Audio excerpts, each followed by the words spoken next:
We got a 10-4 on the Blue Notebook podcast over.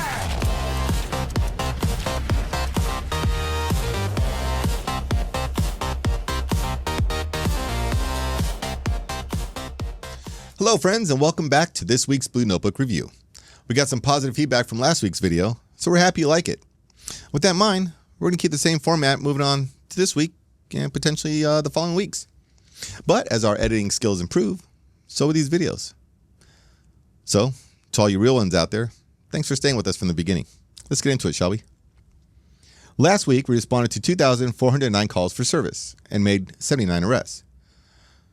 Looking at our total year to date, that puts us at about 2,364 arrests made, which is approximately 320 more than last year at this time.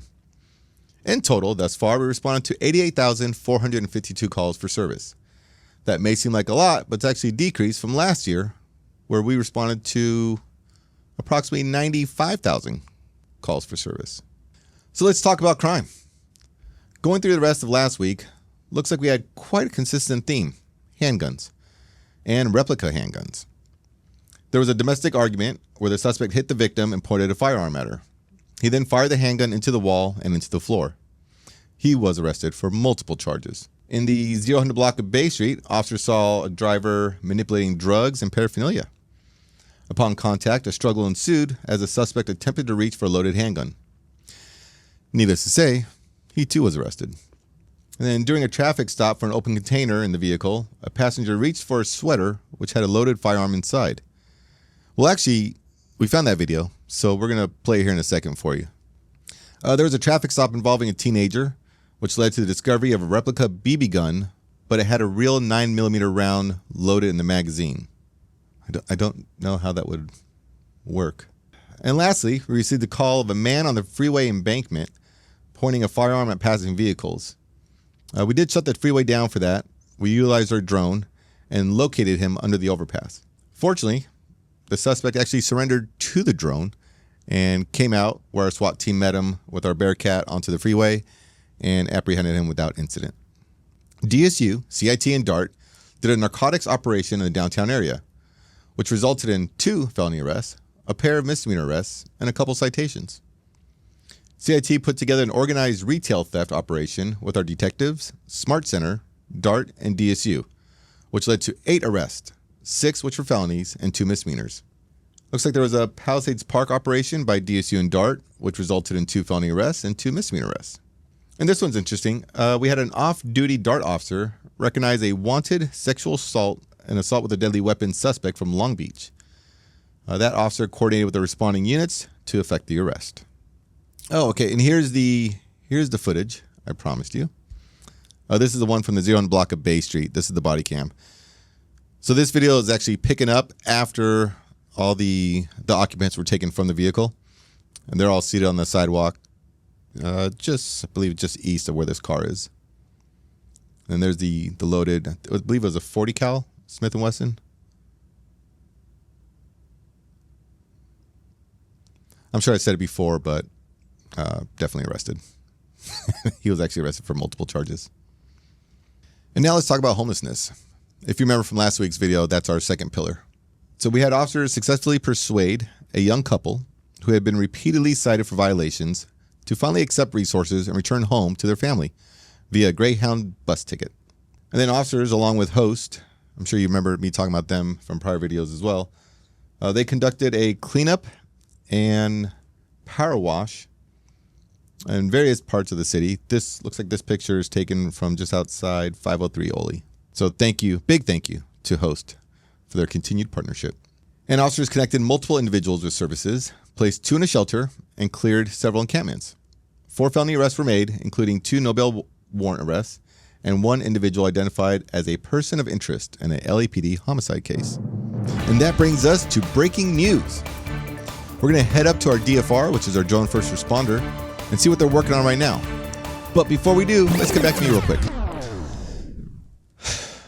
Okay, last week I said this footage was live, and I didn't think you guys would think it was live because I then had to edit the videos, and then we had to post the videos. So by the time you watched it, like, it wasn't live.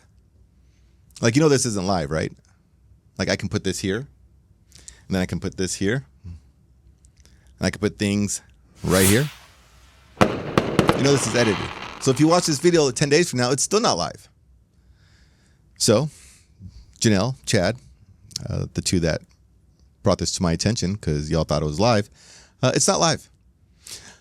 It was live when it was recorded, but it's not live when you're watching it. So I do apologize if I misguided you to thinking it was live. But let's just watch this footage from our drone. Thank you. Thanks, Sarge. As you can see, we've got a night flight here that was recorded earlier.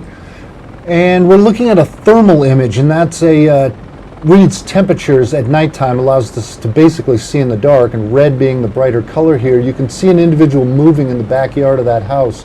We received a call of a prowler from that homeowner, and officers are going in to contact that subject and find out why they're in the backyard of this residence. You'll see two officers there running across the yard trying to contact the subjects. Looks like he might be climbing the fence there. He did.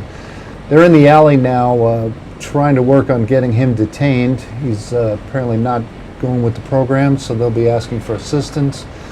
We can see additional officers coming in. Obviously, when someone really doesn't want to be taken into custody, it can be kind of a handful there. But it looks like they've got him well and detained. If you look back into the backyard there, you'll see our canine. You'll see a dog running around. That's what they look like on thermal. But he's checking the backyard for any additional subjects that might still be hiding there. And officers will start checking that residence in the yard for any additional subjects, any crime that might have committed, any damage to the house. And then we'll be heading back to the station to start the paperwork. And looks like a successful conclusion to this one. Back to you, Sarge. All right. Thanks, Pete. Now let's get to our traffic, shall we? Our motor officers made 93 stops and issued 89 citations, while patrol units contributed with 125 stops and 40 citations. It looks like we did 2 Know Your Limits campaign, one around the Third Street Promenade and the other one at Busby's Sports Bar and Grill, where 45 volunteers took a breath test and made the smart decision to not get behind the wheel. Aside from attending several neighborhood association meetings and conducting security assessments for our residents and businesses, our community engagement team attended the Gather and Grow event at Reed Park, where we enjoyed games and ate free mochi. And that brings us to this week's Pet of the Week. I want to introduce you to Selena. She's a 2-year-old gray short-haired tabby. She's been in our shelter since Monday. She's such a sweetheart. She loves to cuddle and loves to play with cat toys. So if you're looking for someone to cuddle with, especially with the winter coming up, come to our shelter and look for Selena. Hi, honey. Oh, you said that. Did you hear? She said, please adopt me. And that, my friends, concludes this week's Blue Notebook Review. As always, let's get to the comments, shall we? You guys are better this week than last week. We got quite a bit here. I hope your motor officer is doing okay. Wishing a speedy recovery. Thank you. That was a scary incident that happened a few days ago, and I'm happy to say that he is doing okay.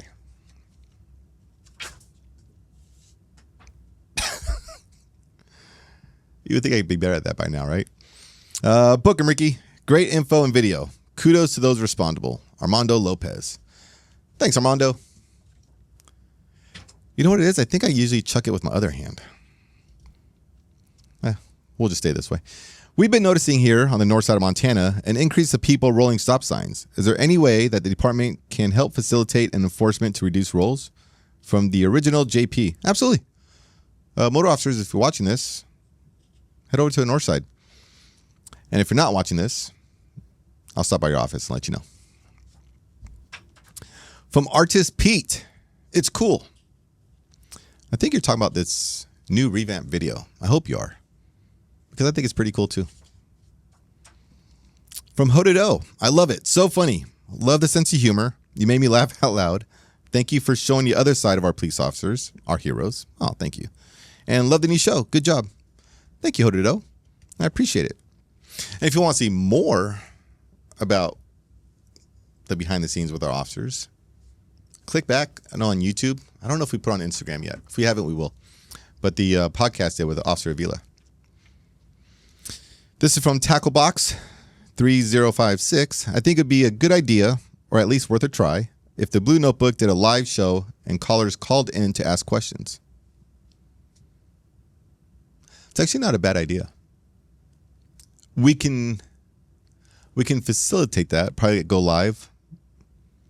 It wouldn't be the exact same setup unless I learn how to do that. But we could at least go live on the phone, do a little bit more of a casual conversation. Well, we could do like a virtual coffee with a cop thing, and we'll just go live on that. So yes, Tacklebox, let's give it a try. A man can't even put a pair of brass knuckles and smoke under the pier anymore. Tenacious Turnip. I think you're referencing last week's video when we made that arrest under the pier. Yeah, no, you can't. No brass knuckles. Love the upgrade. Hilarious. From Janet McLaughlin. Thank you. I do too. I'm really glad you guys are liking this. We just took a shot in the dark to see if this was something that you guys would gravitate towards, and it looks like you are. So thanks, Janet. Great work, guys. From Paul Stamo. Thank you.